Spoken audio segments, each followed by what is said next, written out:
In this video I want to make a little beat with the Ableton Note app, and by doing so hopefully give you a good impression of what you can do with this app and how some typical workflow could look like. As some Ableton Live user, I'm actually really excited about this launch and think you get some excellent value for the money. Nevertheless, you should not expect some fully functional mobile version of Ableton Live, because this app serves more like some additional sketchbook for people making electronic music. But as I mentioned, we're going to explore this app on the go so you can see if you like the workflow or if there are just too many limitations, because surely through focusing on one thing there will be a lot of limitations. And also in the end I'm going to give you my personal overall opinion on this app, and also will share with you what I think should or could be improved in order to make the experience better. By the way, in case you're new to this channel, let me quickly introduce myself. So my name is Yannis, and on my channel you can find many videos about creative music production, giving you lots of tips on just having more fun making and producing music and expressing yourself through it. So in case you enjoy this video and decide to go further with your music production journey, be already warmly invited to check the other videos that you can find on my channel. So if you open the app, you see that there are some demo sets already, but of course we want to make some new music, so we select new and create some new set. And now it depends on whether you know Ableton or not, because if you know it, you can just think of this as a session view. And if you don't know what a session view is, it's basically like some combination of different clips. So here you see 3 vertical rows, which can all carry a different sound, and inside those slots you can compose different melodies or beats, and then you can combine them with each other and just kind of have some little sketchbook that's basically also a sketchbook, where you can just collect your ideas and kind of tweak them and find out which ones you like the most. But one major difference here is that inside Ableton Live you have something called arrangement view, where you have some horizontal view of all your tracks, and you can basically compose your clips from the session view and also just refine your arrangement in order to make a full song out of it. And that's something you can't do with this app. And by default it always gives you 3 different clips, which is basically like a drum clip, some bass clip, and I think this is a pad. Yeah, magnetic strings, it's going to be a pad, but you can change all of those of course. But starting with drums is actually great because it's really intuitive and you don't need that much experience, for example with composing melodies or notes, in order to create some cool drum beats. And in order to compose your first drum beat, you can just click on either one of those pluses for those slots, or also on the drum rack icon. And then you see that here a kit is loaded. This one is called Unseen Kit. And if you click those pads, you actually hear those drum sounds. And if you click on the name of the kit, you can select some other drum kits and just look for the drum kit or the sound that speaks to you the most. I'm also quickly going to look for a drum kit that I like in terms of the sound. Now I picked this strutter kit because it has some nice, simple and rather dry sound. It's not too effect driven. And if you have some experience with DAWs, you know that usually you can draw into a MIDI grid, and that's what you can't do here, because you have to play the stuff by yourself. And you see that when I play, it already collects the information, and if I would press this one,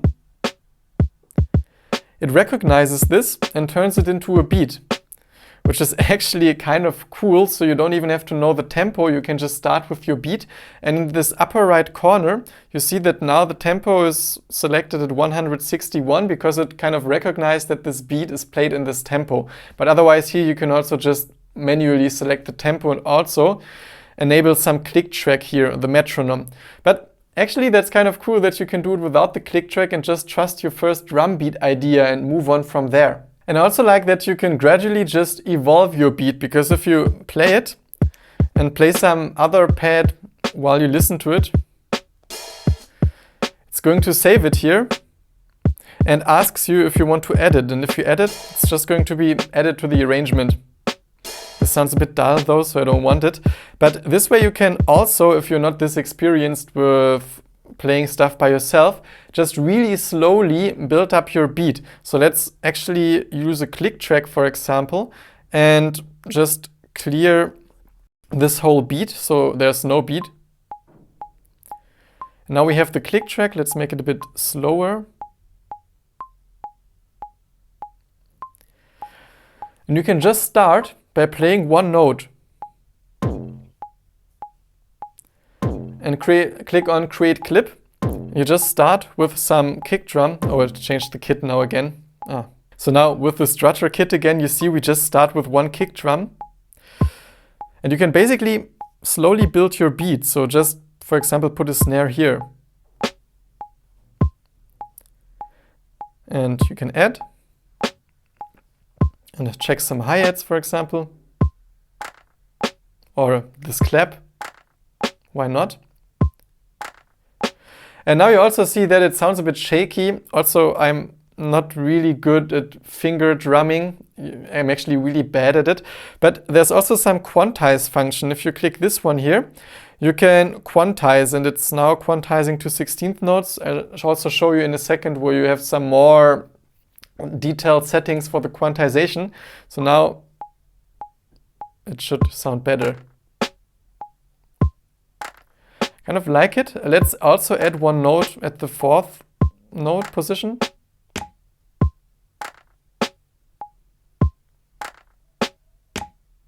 Also quantize this one. So you see now it's perfectly in sync.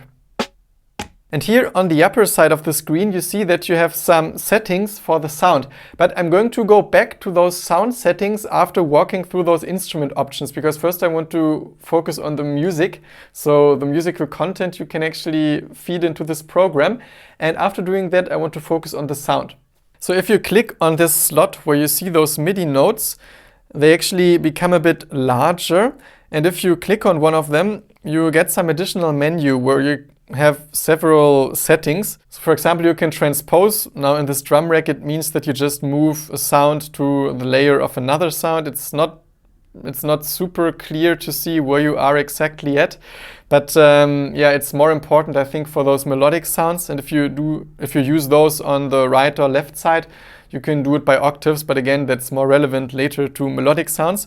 And here you can also move the note. So you can't really drag around the note, but you can do it with the nudge function. So if you go to nudge 16th note, for example, it's going to nudge this note 1/16th note position further. And that's how you move notes. You can't do it with your finger. So it might not be the most intuitive thing. Also, here you have some more advanced quantization settings. So you can say to what kind of grid it should be quantized. And I also think if you select once here 32nd notes and go back to the playing sound, or to actually the view here. I'm also still not a pro with this app. It actually quantizes to 32nd notes because it memorizes your last quantization, and then it will automatically assign this to the button here. And this will be your new reference quantization grid. And also you can change the velocity by clicking on a note, and then you have this super wide bar where you can basically, change the velocity, which is fun. You can also just select more notes. This is actually what you can use your finger for. And then basically, here you have the individual velocity, but I think you can also, for the quantization, then quantize all those notes, for example, on a certain grid, or also nudge all those notes on a certain grid. So that's very useful, I think, if you want to edit your MIDI clip. Also, it allows some triplet quantization, but here I must say it doesn't have any swing included. So if you try to work with anything that is not in a 4/4 time signature or is not with some even 8th or 16th notes, I don't think it works so well at this point with this app. So I would really enjoy actually seeing some option to change the time signature or to add some swing, but I'll also speak later about what could be improved.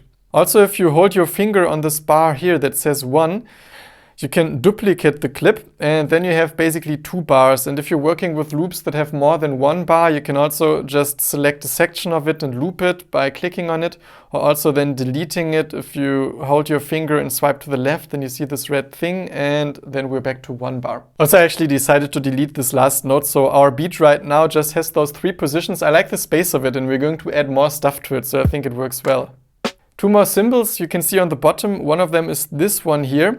And here you can add some note repeat. So for example, you choose a rhythm like 16th notes, and it means if you keep your finger pressed on a pad, it just keeps playing it. And sometimes this is useful, especially as I mentioned, it's not so easy to play tight on those finger pads. And next to it, you also see a duplicate function. Oh, and I started playing the clip now. And that means that it duplicates the clip to the next position here in the session view. And this is useful if you, for example, like the beat, but you would like to make some more versions of it. So you make a version that also has a hi-hat, you make a version that also has some additional tom or just some additional note. So you basically can create variations of the same clip. So for example, now to the second clip, I added this shaker. And if we go back to this clip view now, we have one beat without it. And if I select the second clip, we can start it, which is actually really fun. Feel a bit like some DJ. And that's kind of it for drums for now. As I mentioned, we'll go back to the sound settings so we can manipulate sound, because this is actually something this app does really, really well and gives you plenty of options. But first I want to show you how you can create some melodic sounds or how you can use the sampler. So let's just click on this second icon here. And right now it has selected something called bounce bass. And you see again, if you click on those pads, you hear a pitch. Now, it's a bit weird if you're not using this Ableton push thing, for example, to play notes with such a pad. But again, on the bottom row, you can click on this icon and change to keys. So if you have some experience with piano keys, you can also see some piano keys here, which is something I always prefer, for example. We have again the same note repeat thing, but I already explained to you how this works. And now the important thing is what you can select here, because right now it has a bass sound, but generally there's only a difference between either having a drum rack, which is when you have those 16 pads and have some drum sounds on them and can select those drum selections like we did for the first sound, and then you have some melodic sounds. And if you click here on the upper part on bounce bass, you can go back to presets, for example, and then you see all the options you have. So you can pick bass, brass. Again, you could select drum rack and you would again just have a drum rack track, and also some drum sounds and evolving guitar. And all of those will allow you to play pitches with all those sounds. And the only thing that is a little different is the sampler here, because the sampler allows you to either browse the internal library of this device to find samples. So you can find one-shot samples, for example, but also some loops. But it's a bit weird because you can't just drag in a loop and kind of listen to it.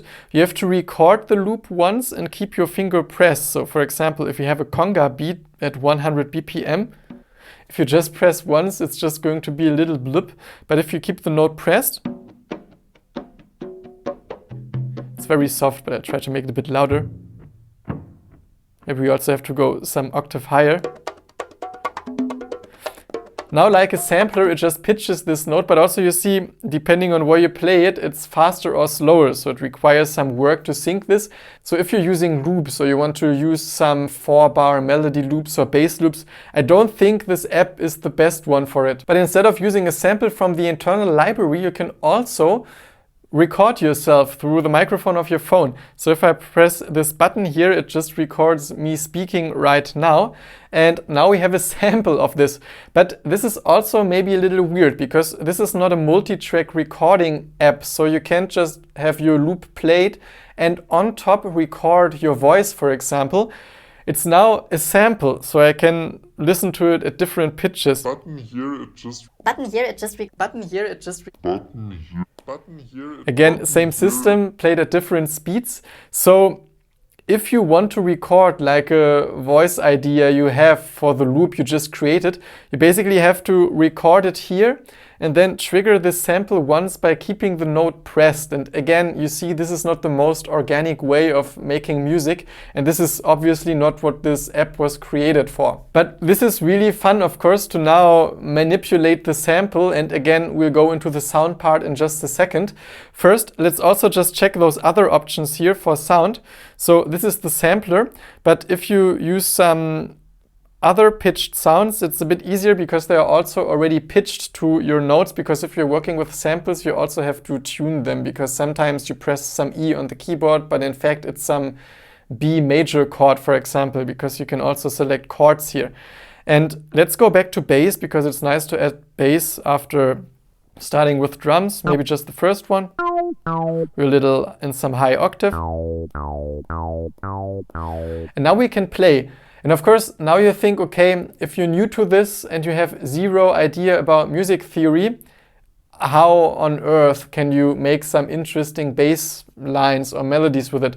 And there's another function on this upper right menu that is called key and scale. And you can actually select a key. And of course, here it's kind of up to you what you choose, because all of them work, because they are kind of, it means they are in sync. If you're singing to it, then you should check that it's a key you can sing to. Otherwise, it's not your first worry. And then you can also choose between minor, major, and some modes. Honestly, I really like the Lydian mode, so I'm just going to pick this one for this example. And so now you see you just have a row of scale tones. So this way you can play notes that are out of tonality or scale, which helps. Nevertheless, there are lots of electronic styles where lots of parallel harmonies are used, which means that those are chords that just get shifted, like with a sampler, and they're not necessarily in some tonality. So maybe you actually don't want to do this, but it's good to know that there's this option. By the way, in case you want to overall improve your knowledge of music theory, I have a class about it on Skillshare, and there's also a link down below in the description with which you can try Skillshare 1 month for free. And for recording your ideas, it's now exactly the same as with the drum clip. So if I play the clip again, you can basically just start messing with the bass.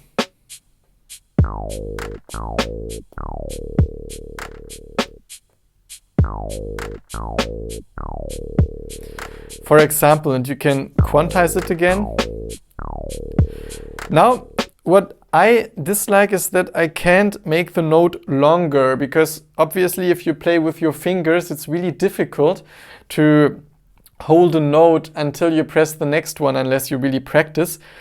And this is now some problem for me, because I don't want this gap in the end. The workaround would be to undo this and record this note by note. So start with just the first one.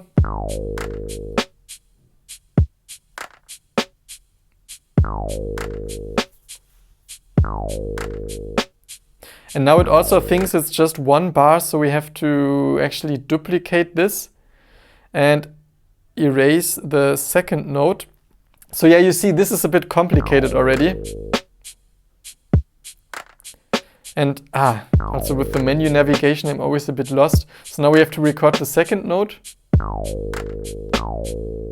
So you see, you have to be able to at least play certain things, otherwise you quickly lose a bit control, or you also have to be exact. And I think adding a feature to make the notes longer or shorter would really help a lot here. And in order to speed this up a little, I just added a third part. So here I selected some sound, E-piano classic, and just made a little melody. So it sounds like this.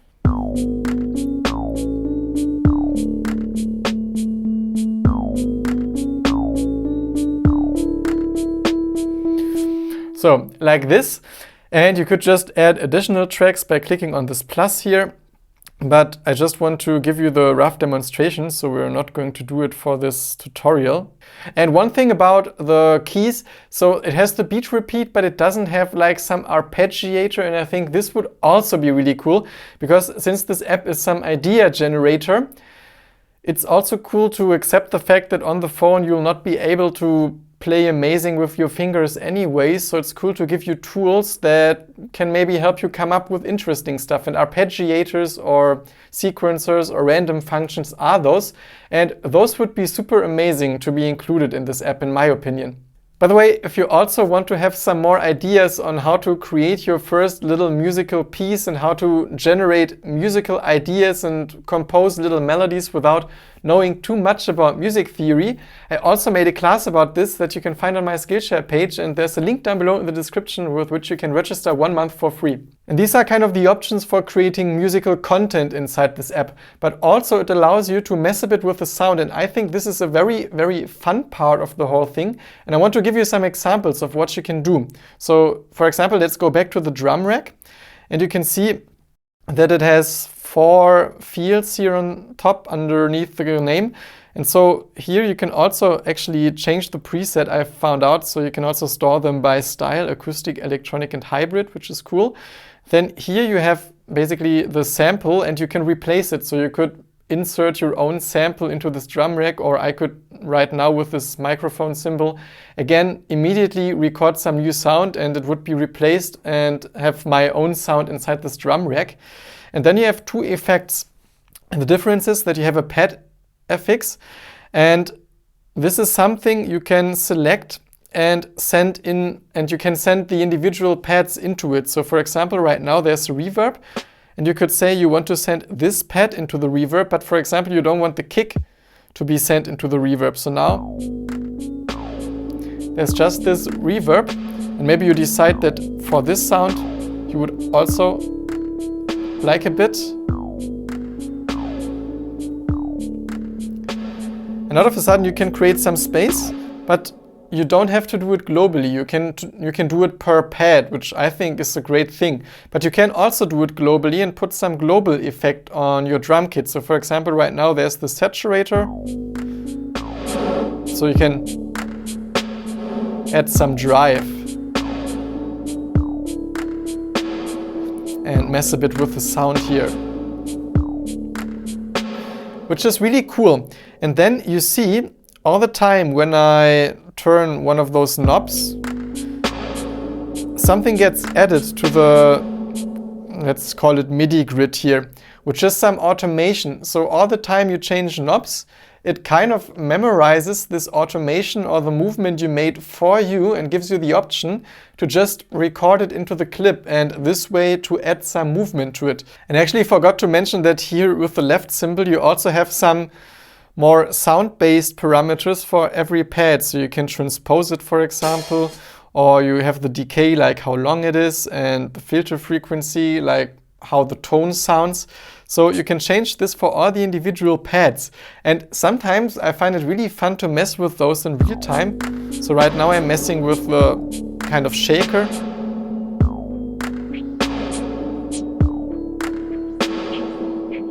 Let's say I like this automation, so I can just click add, and now it has this kind of wobbly thing, which is actually kind of fun. It's also fun to do it with the transpose button.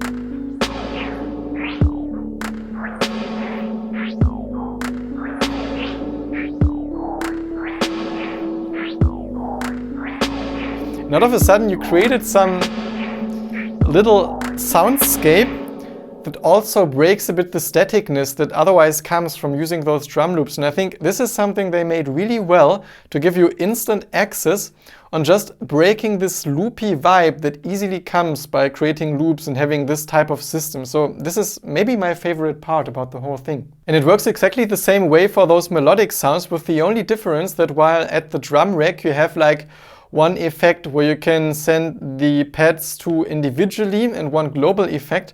For those melodic sounds, you have just 2 global effects, like FX1 and FX2, and also not per note, but for all notes you play. And again, you can also mess with the basic sounds on this first setting, and also especially for those sounds like this one where you have constant notes played, I think in 16th notes here. Let's just see what we can change and how we can break this kind of stiff character. Oh, and before we do this, just a little thing, there's also a mixer. If you click on those icons here, because I realized that the electric piano is always a bit soft. So you can just, oh, you see, the beat is even clipping, I think, because of this crazy reverb. It's way too much reverb. But it's just for demonstration purposes. So, otherwise I would fix this. But let's just go back to changing some parameters of this e-piano sound.